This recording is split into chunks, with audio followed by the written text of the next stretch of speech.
Hello. കാറ്റത്തെ കിളിക്കൂട്ടിൽ ഇപ്പോൾ നമ്മളെ സുനന്ദ സുഭാഷേട്ടൻ്റെ കൂടെ ഒരുമിച്ച് ജീവിക്കാൻ വേണ്ടിയിട്ട് തീരുമാനിച്ചിട്ടുണ്ടല്ലേ. എന്തായാലും നിധിയാണ് എല്ലാത്തിനും പിന്നിൽ. എന്തായാലും സുനന്ദയുടെ ക്യാരക്ടറൊക്കെ മാറി അവളൊന്ന് കുറച്ചും കൂടി ബോൾഡ് ആയിട്ടുണ്ട് കേട്ടോ. വീട് വിട്ടിട്ട് അച്ഛനെയും അമ്മയും ഒക്കെ ഒഴിവാക്കിയിട്ട് നമ്മളെ സുഭാഷേട്ടൻ്റെ കൂടെ ഒരുമിച്ച് പോയി ജീവിക്കാമെന്നാണ് അവളിപ്പോൾ തീരുമാനിക്കുന്നത്. അങ്ങനെ താലികെട്ട് അമ്പലത്തിൽ വെച്ച് ആരും അറിയാതെ നടത്താമെന്നാണ് വിചാരിക്കുന്നത്. സുഭാഷേട്ടനും അനിയന്മാരും നിധിയൊക്കെ അവിടെ വെയിറ്റ് ചെയ്തിരിക്കുക കേട്ടോ. സുനന്ദ വീട്ടിൽ അമ്മയുടെയും അച്ഛമ്മയുടെയും കണ്ണ് വെട്ടിച്ചിട്ട് വരാമെന്ന് നമ്മളെ നിധിക്ക് വാക്ക് കൊടുത്തിട്ടുണ്ട്.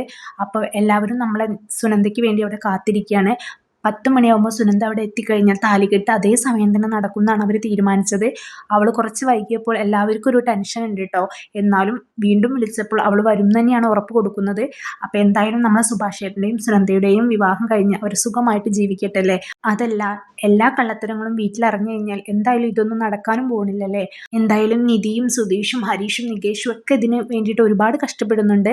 അപ്പോൾ എന്തായാലും നമുക്ക് സുനന്ദ വരുമോ ഇല്ലയെന്ന് നോക്കാം. നമ്മളെ സുഭാഷേട്ടനാണെങ്കിലും കട്ട വെയിറ്റിങ്ങിലാണ് കേട്ടോ ഇവിടെ. അപ്പോൾ കല്യാണം നടക്കുമോ ഇല്ലയെന്നൊക്കെ നമുക്ക് നോക്കാം. അപ്പോൾ ഇതിൻ്റെ ഫുൾ വീഡിയോ ഞാൻ ചാനലിൽ ഇട്ടിട്ടുണ്ട്, കാണാത്തവരുണ്ടെങ്കിൽ പോയി കാണണേ. അപ്പോൾ ചാനൽ ആരെങ്കിലും സബ്സ്ക്രൈബ് ചെയ്തിട്ടുണ്ടെങ്കിൽ സബ്സ്ക്രൈബ് ചെയ്യണേ. അപ്പോൾ ഇതുപോലുള്ള റിവ്യൂസിനായിട്ട് ഈ ചാനൽ ഒന്ന് ഫോളോ ചെയ്യാം. ബൈ.